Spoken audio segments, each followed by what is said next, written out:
Le nouveau livre du comité d'histoire de la Cour des comptes traite d'une période peu connue qui est la période allant du Second Empire au début de la Troisième République.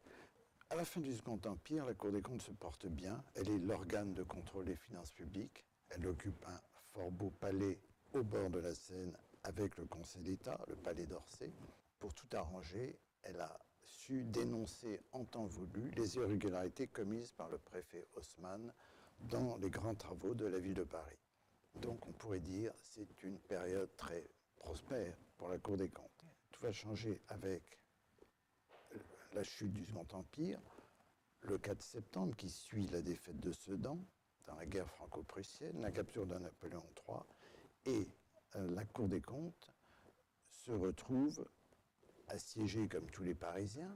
Le bouleversement vient du fait que la Commune, en mai 1871, incendie le palais d'Orsay. Tout est détruit, mais vraiment tout. Il reste la carcasse du palais. Et il va falloir tout reconstruire. Cette reconstruction, cette restauration de la Cour des comptes va être réussie.